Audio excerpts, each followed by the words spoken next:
Assalamualaikum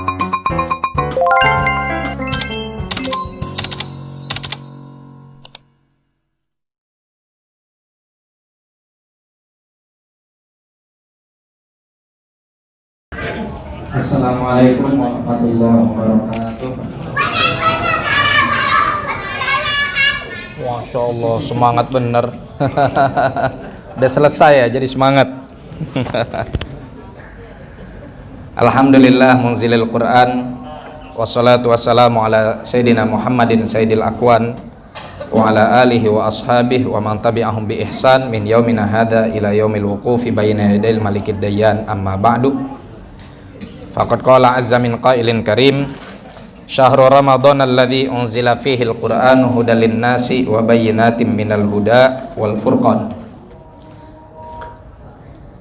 Wa qala Rasulullah sallallahu alaihi wa alihi wa sahbihi wa sallam fil hadits, utitul Qur'ana wa mithlahu ma'ahu.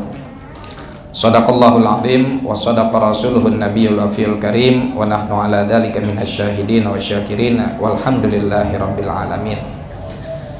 Jamaah sekalian yang dimuliakan oleh Allah Subhanahu wa taala, para kaum muslimin wal muslimat, wabil khusus juga seluruh jajaran DKM Masjid Al-Barakah, yang mudah-mudahan kita semua yang hadir pada malam hari ini senantiasa dalam naungan taufik dan inayah dari Allah Subhanahu wa taala.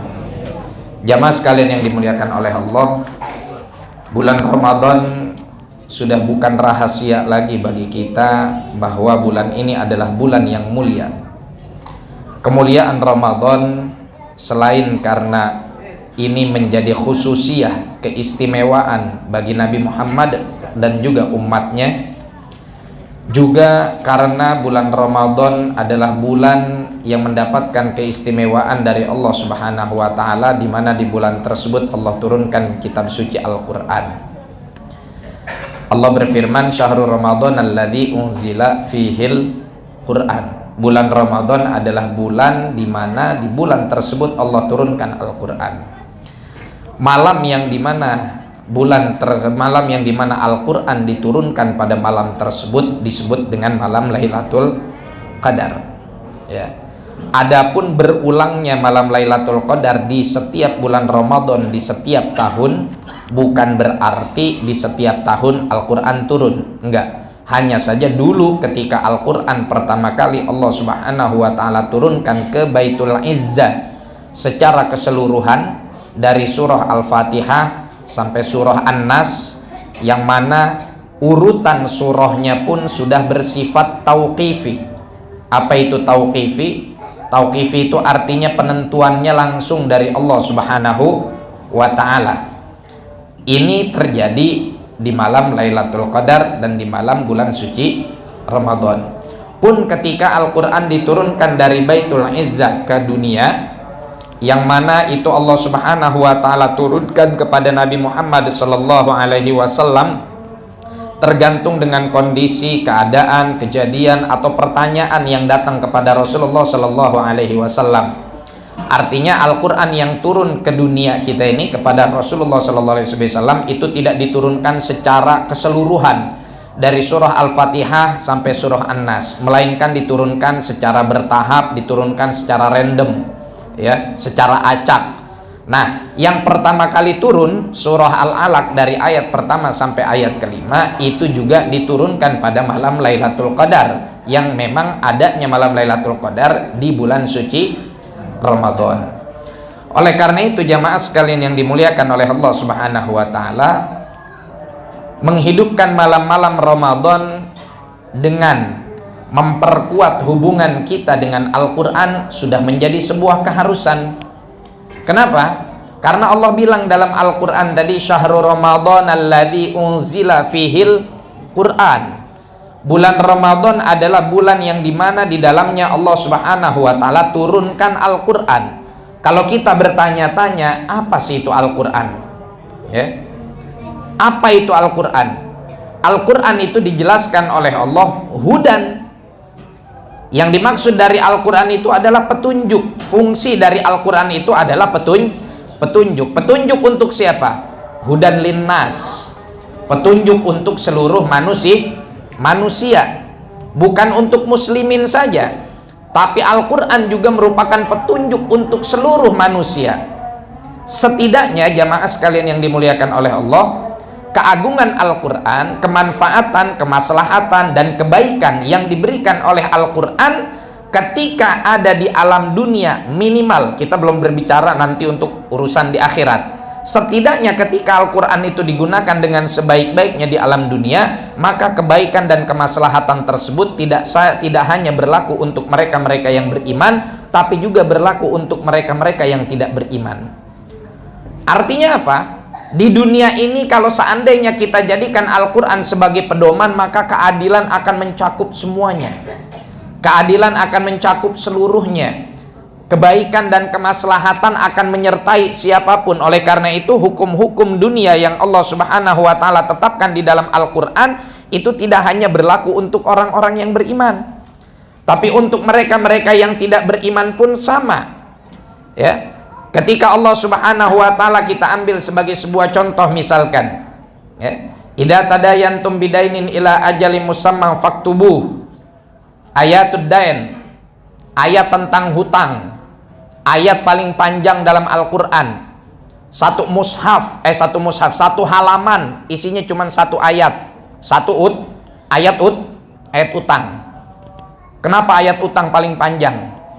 Karena urusan utang suka panjang. Pas minjemnya ramah ditagih galak. Minjemnya ramah ditagih galak ya. Janjinya sebulan tiba-tiba molor jadi ini kayaknya curhat semua ini jawabnya nih. Ya, makanya Allah Subhanahu wa ta'ala bilang apa dalam Al-Quran, idza tadayantum bidainin ila ajalim musamma, kalau kalian saling pinjam meminjam ya, ila ajalin musamma, kepada tempo yang sudah disepakati, faktubuh, maka dokumentasikan ya. Nah, ini ayat berlaku untuk siapa? Apakah hanya untuk orang-orang yang beriman? Enggak, berlaku untuk siapapun. Karena yang namanya bab muamalat Islam yang diajarkan oleh Rasulullah Shallallahu Alaihi Wasallam itu tidak hanya untuk kaum muslimin. Itulah kenapa Rasulullah Shallallahu Alaihi Wasallam pun sebagaimana diriwayatkan Sayyidina Abu Bakar Siddiq dan juga Sayyidina Ali meriwayatkan bilang gini, ya, tufiya Rasulullah Shallallahu Alaihi Wasallam wadir'uhu marhunatun inda yahudiyin bisa'in min syair. Rasulullah wafat dalam keadaan baju perangnya beliau gadein kepada satu orang Yahudi untuk dapat gandum, satu sok gandum. Artinya boleh nggak bermuamalah dengan non muslim? Boleh. Makanya alhamdulillahnya Rasulullah dikasih sahabat ya, orang-orang yang faham dan cerdas sama agama, sehingga ketika Rasulullah wafat punya utang sama orang Yahudi tetap dimandiin. Mungkin kalau sahabat-sahabatnya sumbu-sumbu pendek, begitu Rasulullah tahu punya utang sama orang Yahudi, oh jangan dimandiin, punya utang sama Yahudi katanya. Berinteraksi sama Yahudi, bermuamalah sama Yahudi. Kita kan kadang suka begitu ya, anti Yahudi, handphonenya dari Yahudi semua. Anti Yahudi, buka puasa bersama sama keluarga di restoran yang sahamnya punya Yahudi semua ya. Mulut doang berkoar-koar, hatinya demen. Naudzubillah min dzalik. Artinya apa? Petunjuk Al-Quran itu mencakup seluruh manusia. Makanya Allah bilang hudan lin nas, bukan hudan lil muslimin saja.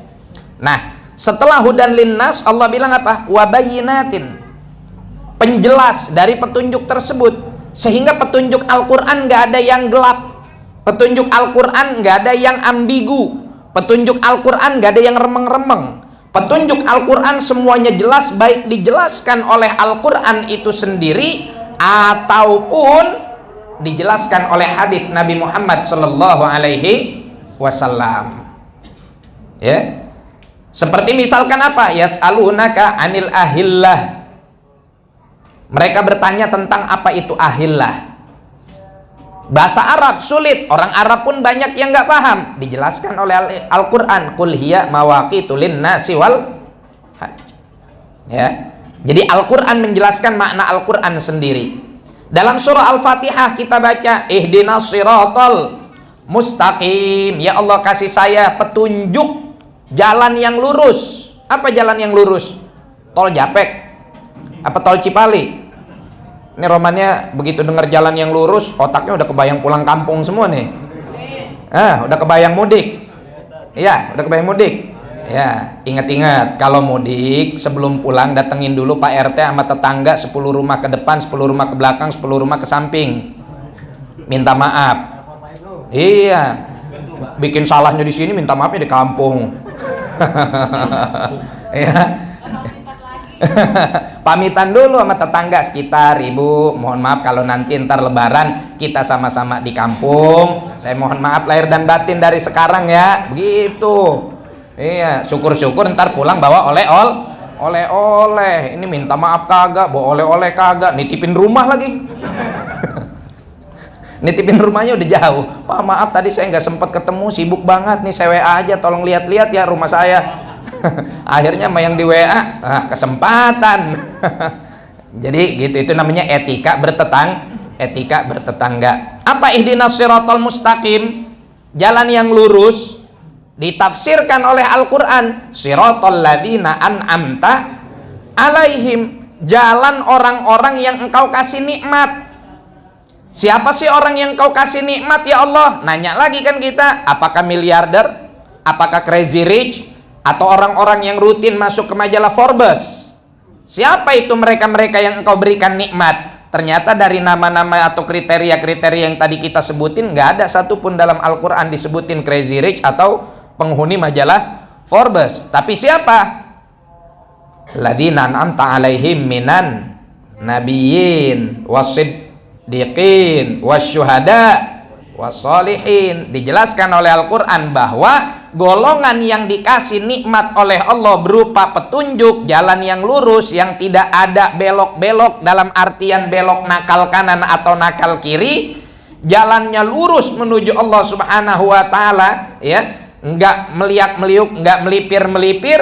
Nah, siapa mereka? Jalannya para nabi, jalannya para siddiqin, jalannya para syuhada, jalannya para solihin, para nabi, nabi yang 25 ataupun yang selainnya, para rasul, kemudian para siddiqin, yaitu mereka-mereka yang sampai kepada makam derajat paling tinggi dalam kewalian, derajat siddiqiyah al-kubra, para solihin, orang-orang abrar yang enggak menyempatkan diri untuk bermaksiat, para syuhada, baik syuhada ul ghazwah, orang yang wafat dalam peperangan seperti syuhada Badar, syuhada Uhud, syuhada Khandaq, ataupun orang-orang yang mati syahid dalam hal-hal yang lain yang disebutkan oleh hadis Nabi Muhammad SAW yang mendapatkan pahala syahid. Itu namanya Al-Quran dijelasin nama Al-Quran. Al-Quran dijelasin sama hadis. Nggak bisa kita Pak ninggalin hadis. Kita cuman pengen pegang Al-Quran aja. Saya nggak mau sama hadis Nabi, karena hadis Nabi mah macem-macem. Ada yang katanya mutawatir, ntar ada yang soheh, ntar ada yang hasan, ntar ada yang goif, ntar ada yang palsu. Apaan itu? Kok bisa beda-beda begitu? Udah saya mah Al-Quran aja, semuanya mutawatir, kagak ada yang beda dari Al-Fatihah sampai An-Nas. Bambang, dengerin. Ada Pak Bambang ya, banyak. Ibadallah, dengerin, ente nggak bisa make Quran doang tanpa hadis. Kenapa? Karena Al-Quran nyuruh kita untuk nurut juga sama hadis. Ati'ullaha wa ati'ur rasul. Kemudian kita juga disuruh untuk ngikutin Nabi. Qul in kuntum tuhibbunallah fattabi'uni yuhibbukumullah. Kalau kita ngaku cinta kepada Allah, ittabi'uni, ikutin aku, kata Nabi sallallahu alaihi wasallam. Karena kalau kita ngikutin Quran doang, nggak ngikutin penjelasan dari Nabi, bisa-bisa sholat taraweh sujud dulu baru ruku. Loh kok begitu? Coba baca perintah Allah kepada Sayyidatina Maryam, ya Maryam uqnuti li rabbiki wasjudi warka'i. Wahai Maryam, beribadahlah kamu kepada Allah, sujudlah kamu kepada Allah, dan rukuklah kamu kepada Allah. Ayatnya sujud dulu baru ruku. Kalau bapak-bapak cuma pegang Al-Quran doang nggak ngikutin hadis, lah besok sholat taraweh, sholat jamaah rahimakumullah, sujud dulu baru ruku. Makanya Rasulullah ngajarin shollu kama ra'aitumuni usolli, sholatlah kalian sebagaimana kalian melihat aku sholat. Nah sahabat ada yang ngelihat Rasulullah sholatnya dengan ada yang dengan mengkobot. Terkadang ada sahabat yang ngelihat Rasulullah dengan irsal. Ada sahabat ngelihat Rasulullah kunutnya pada saat i'tidal. Ada sahabat ngelihat Rasulullah kunutnya sebelum ruku. Nah, kaget kan? Kita biasa kunut kapan? Setelah ruku, saat i'tidal. Oleh karena itu ulama-ulama berbeda pendapat, berbeda pemahaman, tergantung bagaimana hadis yang sampai mereka dan juga pemahaman yang sampai kepada mereka. Yang penting perbedaan tersebut bukan jadi bahan keributan, tapi kita jadikan sebagai bahan wawasan, ya. Nggak usah main salah-salahan, nggak usah main dengkot-dengkotan, nggak usah main ambek-ambekan. Ribet kalau main ambek-ambekan, ntar pas lebaran kagak seru, tangan masalaman tapi muka melengos, minal aidin. Nah, kan gak enak kan, minal aidin itu juga karena terpaksa, ya, ketemu di rumah RT. Kalau bisa ngindar, hanya gara-gara berbeda pemahaman. Oleh karena itu mudah-mudahan Al-Quran senantiasa menjadi pedoman buat kita, dan kita terus menjadi hamba-hamba Allah Subhanahu wa Ta'ala yang senantiasa merindukan Al-Quran dan dirindukan Al-Quran, sehingga nanti Al-Quran memberikan syafaat bagi kita pada hari kiamat. Amin amin ya rabbal alamin. Saya mohon pamit, nanti untuk witirnya dilanjutkan dan dibadalkan. Subhanakallahumma bihamdika asyhadu an la ilaha illa anta astaghfiruka wa atubu ilaik. Kurang lebihnya mohon maaf. Wallahul muwaffiq ila aqwamit thoriq. Assalamualaikum warahmatullahi wabarakatuh.